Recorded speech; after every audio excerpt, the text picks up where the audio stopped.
Well, all right. Let's begin there. You say you have some thoughts about the title. Yeah, you know, the novelty, the easy novelty of the movie is the gay marriage, and you know, the sperm donor and the kids, you know, wanting to know their donor dad.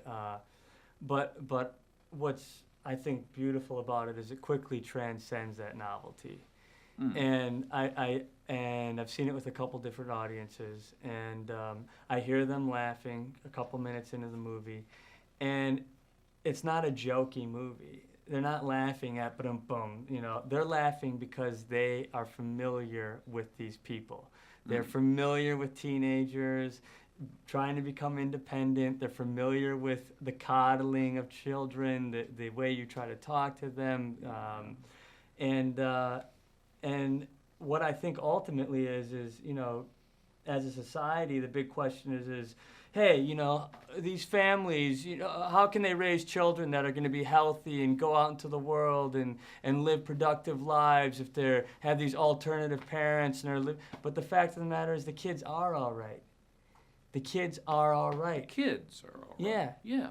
But that's important today because the question today is in this culture of what is up for discussion right now, sadly, is can an alternative family, two gay parents, raise children that are healthy? That's their big issue. Well, and as you say, your identification with these two teenagers is so immediate. I mean, whether you're a parent like I am, you just recognize the way teenagers. Your kids. Or hey, we've been there. Yes. With your partner. Certainly the things those two ladies are going through are very common. Relationships. Yeah. There's a speech, which...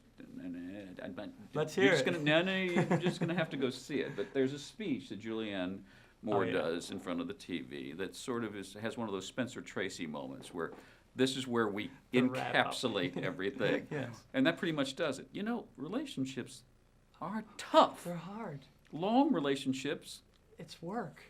It's always work. Yeah, it is. And all the rest of it almost doesn't enter into it. That stuff, that first 3 or 4 months, that's not love.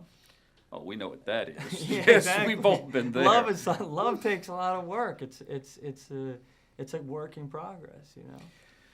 All right, let's talk about the acting, because talking with the person who wrote the script, I said this is going to be a touchy thing. I mean, you wrote the script, but to me, the moments in this film that work the best are in the reactions, not the words. And she said, yes, and that's why I cast the people I did. She said, but still, that's also the script. The script was hoping they'd be able to do that.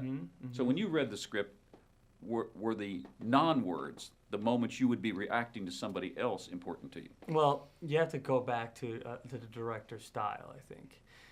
She in all of her movies, they're character-driven movies. The stories are kind of small. You know, they're not big plot-driven movies. She doesn't rely on her camera's very simple. The way she shoots is very simple. She's got small budgets, so it's not a lot of production value. So she really relies on the actors. As an actor, I see that. I respond to that. I am seduced by that, and so yes, the script only sets up a certain amount, but there's so much implied. There's so much subtext going on throughout the whole thing. There's so much not being said that's where you live and breathe as an actor, and you hope that a director gives you that space.